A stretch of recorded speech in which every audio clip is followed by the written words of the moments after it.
ini Ibu akan membahas tentang fungsi dari rangka tubuh manusia.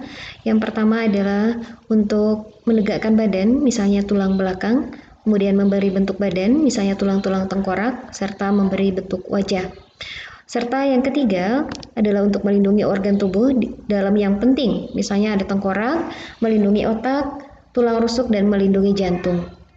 Yang keempat, fungsi dari rangka tubuh manusia sebagai tempat melekatnya otot. Kelima, sebagai tempat pembuatan sel darah merah dan sel darah putih, khususnya di dalam sumsum tulang.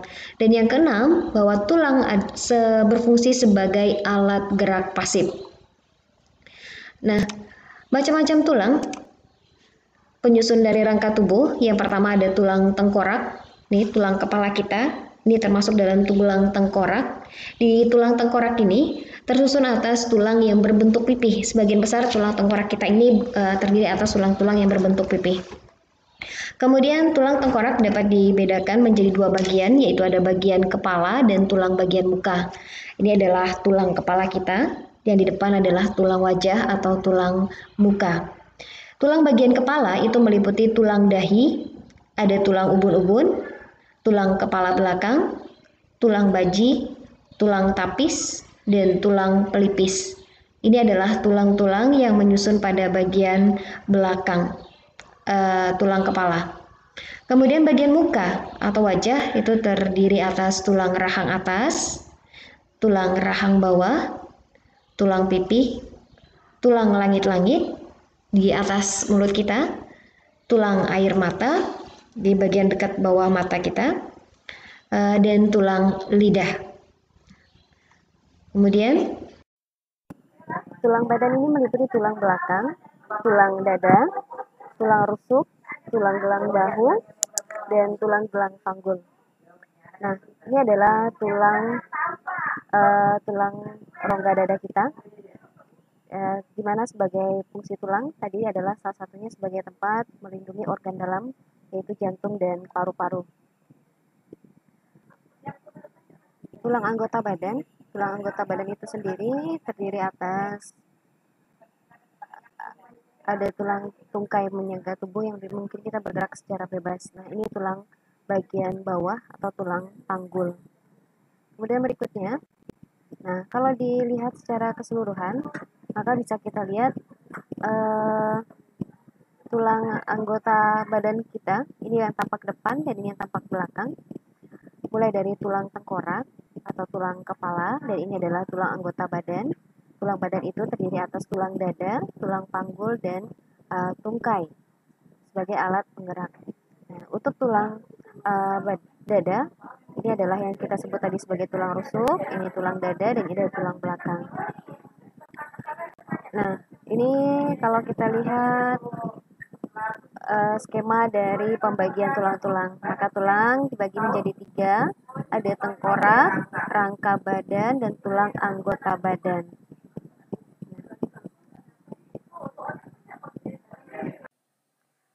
Macam-macam tulang. Kalau dilihat dari bentuknya, tulang dapat dibedakan menjadi 3 macam. Ada tulang pipa, tulang pipi, dan tulang pendek.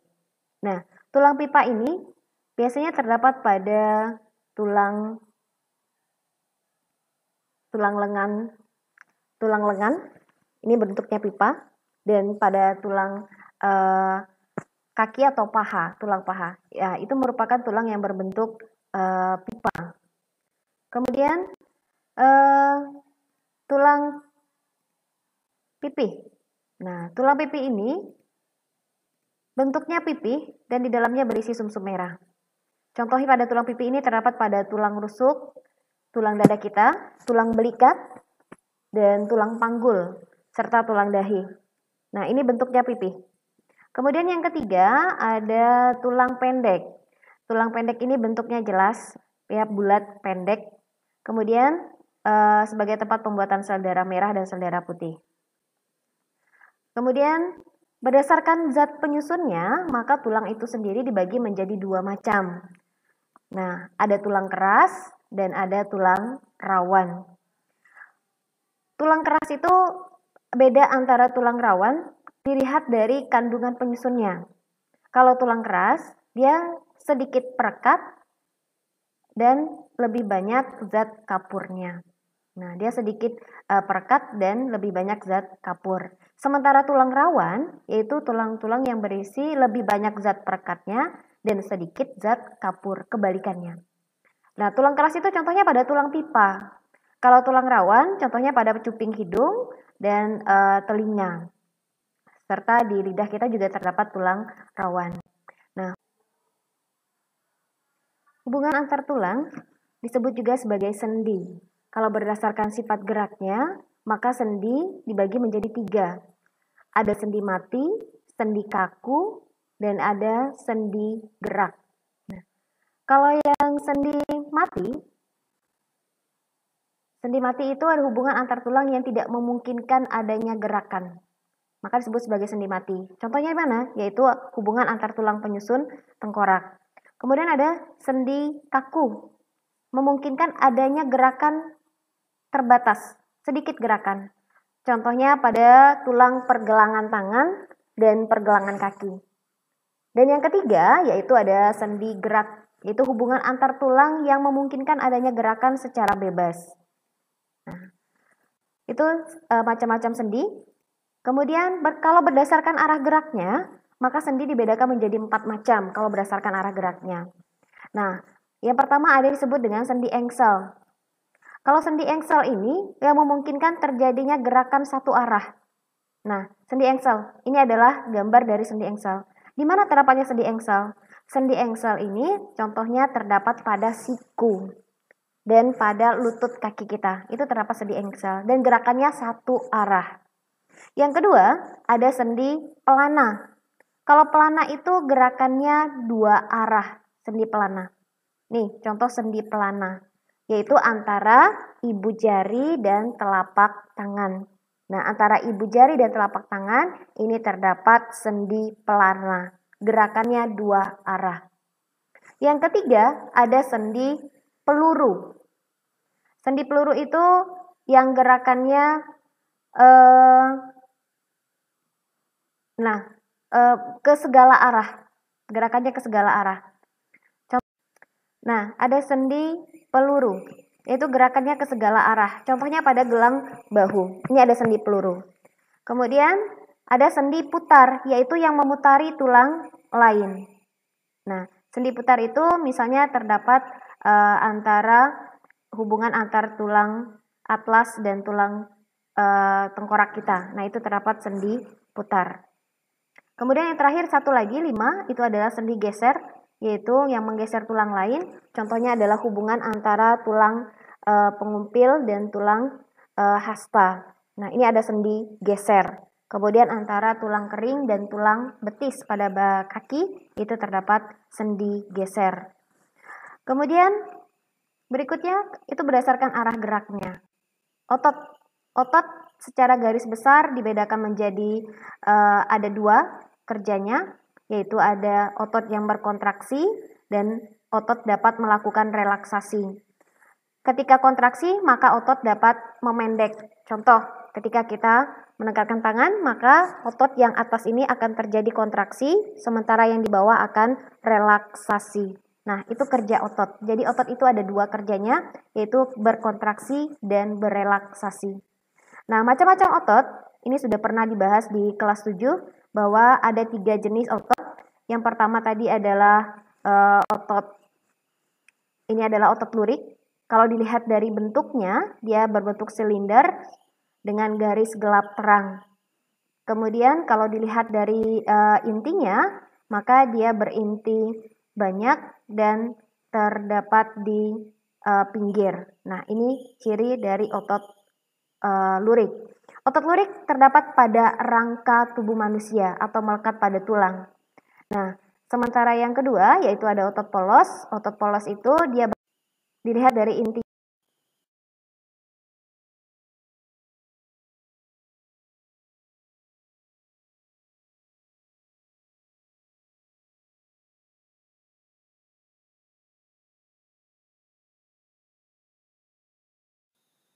Kemudian otot polos, dia berbentuk gelendong dengan ujung yang runcing dan intinya itu terdapat satu di tengah, dan dia pada umumnya terdapat pada organ dalam tubuh manusia.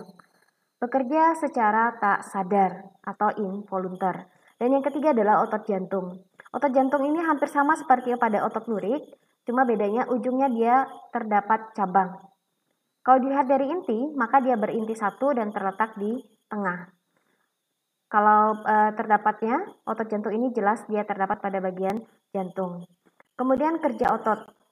Sudah disampaikan di awal bahwa otot itu bekerja secara kontraksi dan relaksasi. Nah, karena dari lihat cara kerjanya ini, maka otot dibagi menjadi dua. Ada otot antagonis, yaitu yang bekerjanya secara berlawanan. Contoh pada lengan kita ini, dia bekerja secara antagonis. Yang di atas ini pada lengan namanya adalah otot bicep, pada bagian bawah ini adalah tricep. Nah, nih kalau kita lihat, maka ini adalah bicep dan di bawah adalah tricep.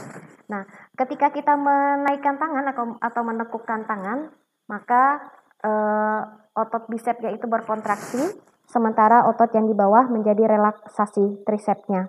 Tapi ketika kita meluruskan, ini kebalikannya. Otot bicep relaksasi, tricepnya jadi kontraksi. Itu otot antagonis contohnya. Lalu ada otot sinergis, yaitu bekerja bersama-sama. Nah, otot sinergis misalnya ketika menengadahkan tangan atau menelungkupkan tangan, itu adalah otot yang bersinergis, yang saling bekerja sama. Lalu ada kelainan rangka tubuh manusia. Untuk kelainan ini ada kelainan yang dialami sejak lahir dan ada kelainan yang karena akibat aktivitas tubuh. Kalau yang sejak lahir ini misalnya kekurangan vitamin D. Nah, bisa disebabkan oleh karena faktor genetik. Kemudian karena aktivitas tubuh, misalnya karena posisi duduk yang salah, maka dapat menyebabkan 3 akibat pada pembentukan tulang belakang. Nah, jadi jangan heran kalau kalian melihat teman kalian ada yang ketika berjalan atau berdiri tulangnya membungkuk ke depan seperti ini. Atau ada yang tulangnya membungkuk ke depan. Nah, ini yang tulangnya membungkuk ke depan maka disebut dengan lordosis. Dan ketika tulangnya membungkuk ke belakang sana seperti ini, maka ini disebut dengan kyphosis. Dan ada yang tulangnya memeliuk ke kanan dan ke kiri, maka itu disebut dengan skoliosis. Nah, itu kelainan tulang yang disebabkan karena aktivitas. Kemudian ada penyakit polio yang disebabkan oleh serangan virus polio yang menyebabkan tulang kaki biasanya menjadi tumbuh secara abnormal. Kemudian ada penyakit sifilis sehingga menyebabkan layu semu. Berikutnya, nah ada juga disebut dengan kanker tulang. Nah, kanker tulang ini adalah pertumbuhan jaringan secara abnormal pada tulang. Nah, ada kanker tulang primer dan ada kanker tulang sekunder. Kemudian ada nekrosis, yaitu matinya sel-sel tulang. Nah, selain ini, kelainan tulang juga disebabkan oleh karena kecelakaan, misalnya fraktura. Nah, sering kalau tertabrak sehingga atau jatuh, maka menyebabkan tulang menjadi patah, maka dikenal dengan fraktura. Nah, oke baik. Maka materi kita tentang gerak tubuh pada manusia sudah selesai. Nanti kalian bisa mereview lagi pembelajaran hari ini di materi slide yang akan saya bagikan. Semoga dapat bermanfaat. Sekian, terima kasih. Assalamualaikum warahmatullahi wabarakatuh.